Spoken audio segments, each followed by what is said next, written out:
le point de départ du documentaire Dieu veut-il la guerre, c'est lors d'un voyage que j'ai fait en Autriche, où en me promenant dans un village, je suis tombé sur un monument aux morts. Les mêmes monuments qu'on a dans nos villages en France.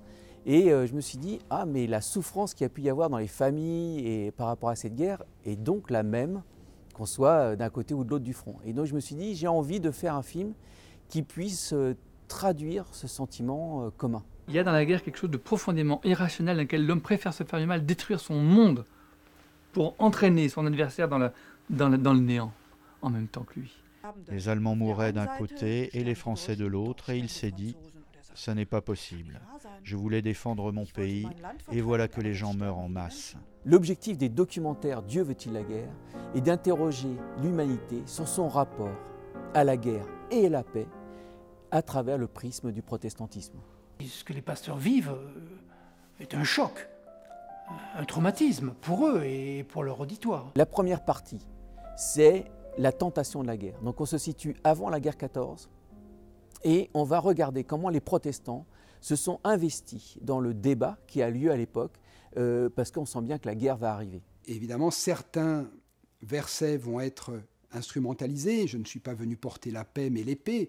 Et sorti de son contexte, ce verset va être utilisé au service d'un engagement qui est tout sauf chrétien. La deuxième partie, qui s'appelle la guerre, elle, eh bien, évidemment, nous confronte directement à ce qui s'est passé pendant les événements de la guerre 14. Et en particulier, on s'est interrogé sur les prêches de guerre. C'est-à-dire comment les pasteurs ont-ils pu continuer à annoncer l'évangile dans une société qui est entièrement tournée vers la guerre. Toi, Église catholique, et toi, Église protestante, êtes-vous encore des disciples du Christ? Ou bien l'avez-vous définitivement trahi? Et avez-vous plongé son évangile dans la boue et dans le sang, comme les autres? Et aussi, il y a une partie qui est faite sur le rôle des femmes pendant la Première Guerre mondiale, et en particulier avec ces femmes qui vont prendre le relais dans les paroisses de leurs maris, qui sont envoyés au front.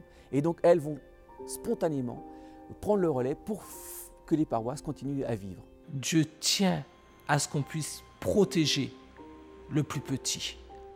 Malheureusement, dans un monde pécheur, la protection du plus petit passe aussi par les armes. La troisième partie, qui s'appelle les chemins de la paix, donc conclut cette réflexion globale sur la guerre et la paix et va nous emmener, je dirais, jusqu'à aujourd'hui, en évidemment s'interrogeant sur le sens de la Seconde Guerre mondiale. Et donc là, elle va mener vraiment le débat sur la notion de paix. Comment fait-on la paix? Il y a une personne, un intervenant qui va dire oui, la paix c'est compliqué parce que ça demande une véritable conversion personnelle de ses modes de vie, de ses façons d'agir et de penser.